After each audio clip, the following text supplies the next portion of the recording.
حضور اکرم صلی اللہ علیہ وآلہ وسلم شب معراج میں بیت المقدس کی طرف جاتے ہوئے مصر کے قریب ایک مقام سے گزرے تو انہیں نہایت ہی اعلیٰ اور زبردست خوشبو آنے لگی۔ آپ صلی اللہ علیہ وآلہ وسلم نے حضرت جبرائیل علیہ السلام سے پوچھا کہ یہ خوشبو کیسی ہے؟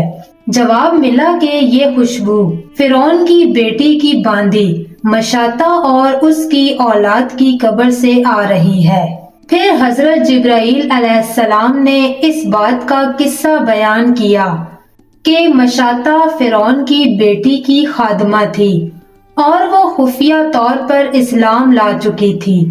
ایک دن فرعون کی لڑکی کو کنگھی کرتے ہوئے اس کے ہاتھ سے اتفاقاً کنگھی گر پڑی۔ وہ اٹھانے لگی تو اس کی زبان سے بے ساختہ بسم اللہ نکل گیا۔ اس پر شہزادی نے کہا کہ تو نے آج عجیب کلمہ بولا ہے، رب تو میرے باپ فرعون ہی ہے، تو پھر تم نے یہ کس کا نام لیا ہے؟ اس نے جواب دیا، فرعون رب نہیں بلکہ رب وہ اللہ ہے جو مجھے اور تجھے اور خود فرعون کو روزی دیتا ہے۔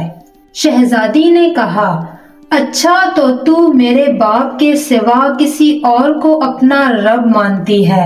اس نے جواب دیا، ہاں میرا، تیرا اور تیرے باپ کا، سب کا رب اللہ تعالی ہی ہے۔ شہزادی نے اپنے باپ سے کہلوایا، وہ سخت غضبناک ہوا اور اسی وقت اسے برسرے دربار بلوا بھیجا اور کہا، کیا تو میرے سوا کسی اور کو اپنا رب مانتی ہے؟ اس نے کہا کہ میرا اور تیرا رب اللہ تعالی ہی ہے جو بلندیوں اور بزرگی والا ہے۔ فرعون نے اسی وقت حکم دیا کہ تانبے کی جو گائیں بنی ہوئی ہے اس کو خوب تپایا جائے اور جب بالکل آگ جیسی ہو جائے تو اس کے بچوں کو ایک ایک کر کے اس میں ڈال دیا جائے اور آخر میں خود اسے بھی اسی میں ڈال دیا جائے۔ چنانچہ وہ گائیں گرم کی گئی۔ جب وہ آگ جیسی ہو گئی تو حکم دیا کہ اس کے بچوں کو ایک ایک کر کے اس میں ڈالنا شروع کرو۔ اس نے کہا، بادشاہ ایک درخواست میری منظور کرو، وہ یہ ہے کہ میری اور میرے بچوں کی ان ہڈیوں کو ایک ہی جگہ پر ڈال دینا۔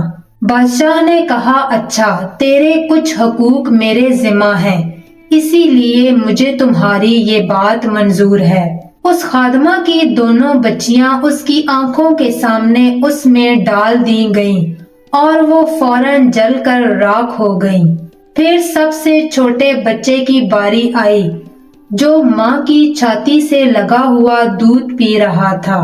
فرعون کے سپاہیوں نے اسے گھسیٹا تو اس نیک بندی کی آنکھوں تلے اندھیرا چھا گیا۔